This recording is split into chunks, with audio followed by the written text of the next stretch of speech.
Une personne est difficile parce qu'en général, elle a une raison de l'être. Ouais. Elle vit des situations que nous ne comprenons pas forcément. Donc pour pouvoir l'aborder, c'est de pouvoir faire l'effort de se mettre à sa place, manifester beaucoup d'empathie, chercher à comprendre l'origine de ce dysfonctionnement. Il y a des gens difficiles partout. Vous en faites même peut-être partie.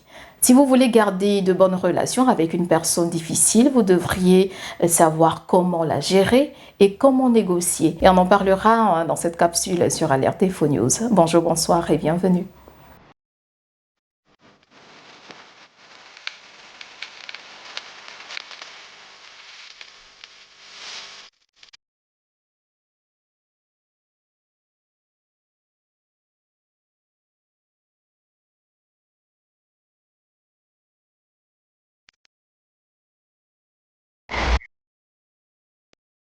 Bon, après, nous parlerons de développement personnel, de coaching avec le coach Loba Dieudonné. Merci d'être là.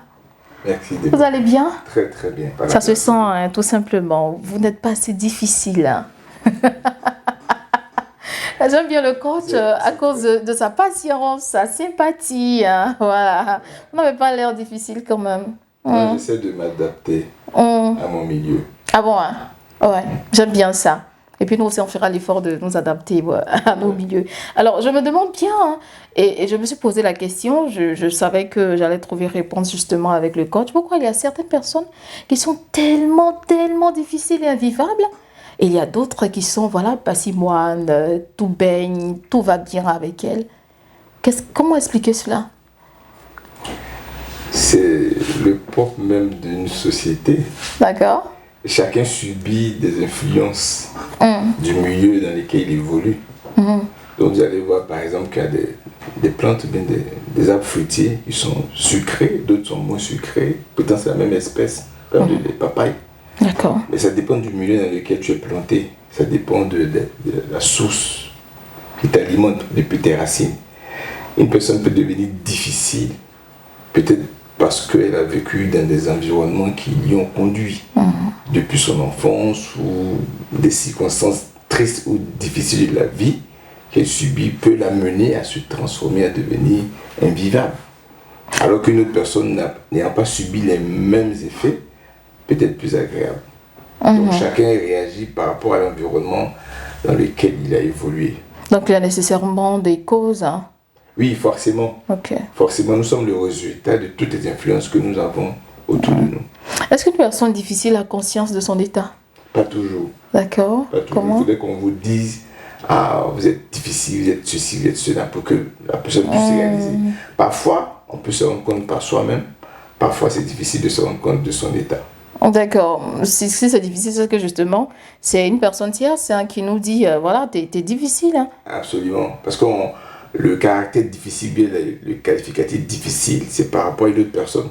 Moi, je peux dire que vous êtes difficile par rapport à mon rapport à vous. Quelqu'un d'autre, en vous approchant, ne dira pas ça. Donc, c'est subjectif de dire que personne est difficile. C'est par rapport à mon référentiel. Quand je me place par rapport à cette personne, j'estime qu'elle est difficile parce que, par exemple, elle s'énerve tout le temps, ou elle critique tout le temps, elle est insupportable. Mais ça, c'est mon appréciation. J'allais même poser la question, et vous parlez de l'aspect subjectif. À quel moment on dit une personne est difficile? À quel moment précis? Oui, c'est-à-dire que selon vous, bien c'est pas quoi? En relation avec vous, et que la qualité de la relation elle n'est pas bonne. Par exemple, il y a des tensions, il y a des énervements. Moi, je peux dire que ma relation avec vous est difficile. Donc, vous êtes une personne difficile. Ok. Donc, c'est moi qui apprécie par rapport à ce que j'estime que la qualité de la relation n'est pas bonne du fait de votre comportement ou de vos réactions. D'accord. Est-ce que si une personne est difficile peut-être dans un compartiment de sa vie, elle peut l'être aussi dans d'autres compartiments hein, de toujours sa vie? Par exemple, difficile au travail, est-ce que peut-être à la maison on peut être difficile? Oui, il y a des personnes qui sont versatiles, c'est-à-dire qu'elles peuvent avoir une casquette au travail et toute une autre casquette à la maison. À la maison. Comme certaines peuvent garder le même caractère aussi bien à la maison qu'au travail. Donc, il y a deux cas de figure. Quand est-ce que le fait d'être difficile est bénéfique ou pas hein, pour le sujet? Absolument pas. Ah, On ne peut pas être dans une relation avec une personne et puis cette personne va estimer que la relation est difficile, donc invivable, et puis penser que c'est bon. Non, les relations des personnes doivent être cordiales, doivent Ok. être harmonieuses. Alors que si l'une des personnes dit que ta relation est difficile, ça veut dire qu'elle vit difficilement, elle vit mal la relation. Donc il y a des problèmes de communication interpersonnelle. Pour moi, ça ne peut pas être bénéfique.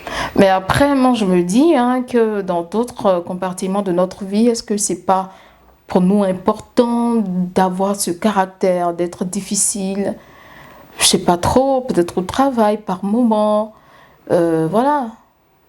Bon, maintenant, ça va dépendre de ce qu'on entend par être difficile. Difficile, hein, justement. Parce que j'ai l'impression que être rigoureux, C'est pas être c'est pas difficile. être difficile. D'accord. Voilà. Donc, si vos collaborateurs estiment que vous êtes rigoureuse, et ils estiment que vous êtes difficile parce que vous êtes rigoureuse, vous n'avez pas à vous reprocher quelque chose parce que la rigueur est une qualité. Vous pouvez être rigoureux dans le travail. Mais ne pas être difficile. hein. Pas être difficile. Être difficile, c'est par exemple s'énerver à tout bout de champ. La colère, manifester la colère à tout bout de champ, ça devient difficile. Se plaindre à longueur de journée, ça devient difficile. Râler à longueur de journée, ça devient difficile. Justement. Critiquer à longueur de journée, ça devient difficile. Voilà ce genre de manifestation-là qu'on peut considérer comme difficile. Parce qu'on ne peut pas écouter toute une personne râler toute la journée, Ouais. se plaindre toute la journée, murmurer toute la journée. Voilà, ça va pas. Bah. Mais être rigoureux dans le travail, ça, c'est pas difficile, au contraire. La chose après, c'est qu'il faut collaborer avec ce genre de personnes. hein. Elles ne peuvent pas être mises de côté, mais comment les aborder? Comment aborder une personne difficile? Une personne est difficile parce qu'en général, elle a une raison de l'être. Ouais. Elle vit des situations que nous ne comprenons pas forcément. Donc pour pouvoir l'aborder, c'est de pouvoir faire l'effort de se mettre à sa place, manifester beaucoup d'empathie, chercher à comprendre l'origine de ce dysfonctionnement. Si c'est la colère, qu'est-ce qui explique sa colère? Si c'est les retards intempestifs, qu'est-ce qui explique le retard intempestif? Peu importe ce qu'on reproche à la personne, il faut pouvoir chercher à savoir qu'est-ce qui est à l'origine. Ok. C'est le premier élément. Et puis, par rapport à ce qu'elle dégage, si c'est la colère, nous, on ne peut pas interagir avec elle avec la colère. On ne répond pas à la colère par la colère. Donc plutôt par l'effet inverse, c'est-à-dire le calme. Donc si vous avez une personne qui s'énerve à tout bout de champ, ne vous énervez pas non plus. Vous devez faire l'effet contraire. C'est pas facile. hein. C'est pas du tout facile. Donc gérer une personne difficile, ça n'a jamais été facile. Et c'est un travail qui peut prendre du temps. Voilà. Donc ce qu'il faut faire, après avoir essayé d'identifier les raisons qui peuvent expliquer cet écart, c'est de pouvoir trouver un bon moment et un bon D'accord. endroit pour s'entretenir avec cette personne. Ok. Donc le bon endroit passera peut-être en dehors du bureau ou dans un endroit calme. Le bon moment, ce serait au moment où elle est disposée mentalement, qu'elle n'est pas en train de s'énerver. Parce que si vous voulez parler de la colère d'une personne pendant qu'elle est énervée, vous faites fausse route. Ah, il Il fera faut sous attendre que l'oreille. la pression baisse. Donc trouver un autre moment. Et puis, entretenir, essayer de parler avec cette personne dans un mode coaching. C'est-à-dire que vous êtes là pour l'aider à trouver une solution au problème qu'elle a.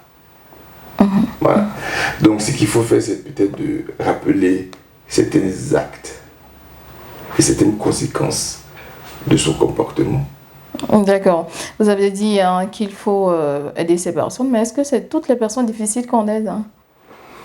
Oui, nous devons aider toutes les personnes difficiles dans notre propre intérêt. Puisque D'accord. nous devons Comment? travailler à la qualité des relations que nous entretenons avec les autres. Donc si parmi nos relations il y a une personne qui est difficile, nous devons, si nous le pouvons en tout cas, travailler à l'aider. Si cette personne se présente comme une dure à cuire, est-ce qu'il ne faut pas lâcher prise? hein? On Est-ce peut qu'il faut lâcher insister? prise si notre relation est temporaire. Mais si la relation s'inscrit dans la durée, il est bon qu'à un moment donné, nous tentions D'accord. de régler le problème. Mais après, c'est pas une charge supplémentaire. On n'oublie pas qu'on a nos propres charges et autres. Et puis, on fait en fait de cette personne une autre charge. On va, je sais pas si on va la rééduquer ou pas, mais bon, c'est pas énorme pour nous. Si vous êtes chef de service et que vous avez un collaborateur qui est difficile, vous ne pouvez pas radier la personne parce qu'elle est difficile. En tant que responsable, vous avez l'obligation d'adresser le problème. Donc, vous ne pouvez pas botter en touche. D'accord. Alors, de manière pragmatique, comment ça se présente? Comment ça se passe? Quelles sont les techniques qu'il faut utiliser pour ramener cette personne à l'ordre, si je peux le dire en griffe, ou permettre qu'elle soit assez flexible, juste pas difficile? Et il faut simplement comprendre que c'est un processus qui peut prendre du temps. Ouais. Donc, ça remet de patience pour engager ce processus. Ensuite, il faut faire preuve d'empathie, c'est-à-dire se mettre à la place de la personne qu'on veut aider. Et surtout, ne pas faire comme elle. Donc, si c'est pas une personne coléreuse, il ne sert à rien à nous de faire pareil. Si elle ne vient pas à l'heure, ça ne sert à rien d'être soi-même manquer de ponctualité. Donc, il faut être le contraire de cette personne pour être crédible. Et ça peut une manière également. Tu ne peux pas venir me dire de ne pas être en colère. Effectivement. Si vous venez en retard, tu ne peux pas venir me dire de venir à l'heure. Tout simplement. Voilà, donc il y a cette condition préalable.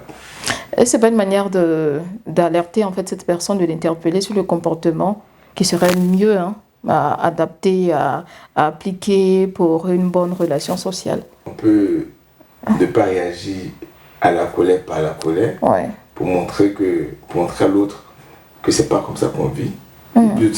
La façon dont on vit, c'est de ne pas être en colère, mais c'est surtout favoriser l'échange.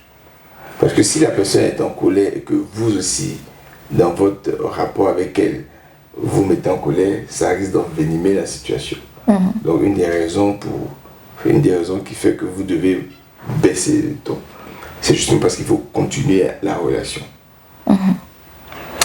C'est bien compris, coach. Et là, nous sommes au terme de notre émission. Ça va vite passer quand même. Mais, quel conseil du coach avant de terminer? Le conseil que je donne quand vous voulez tenter de gérer une personne difficile.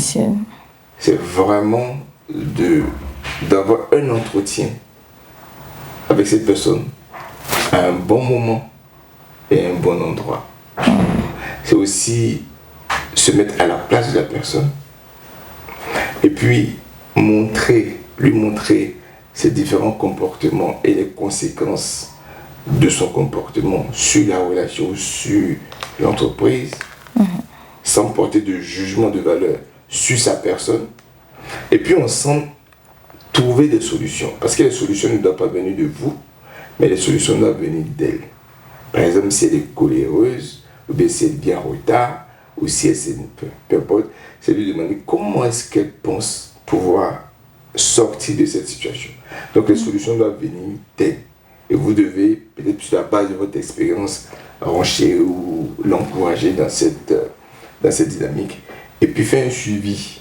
Parce que c'est un processus par lequel elle va passer. Ça peut prendre du temps. Donc il faut qu'il y ait un suivi, comme un coach le ferait pour son coacher. Un suivi. Et puis au bout du processus, la guérison peut venir. Merci bien, coach Loba Dieudonné, pour tous ces détails. Nous en prions. Merci à vous et j'espère que cette vidéo vous a fait un énorme bien. Si vous êtes difficile ou vous avez quelqu'un dans votre entourage qui l'est, il faut mettre en application les conseils du coach. Et surtout, restez connectés sur Alert Info News. On se retrouve très bientôt.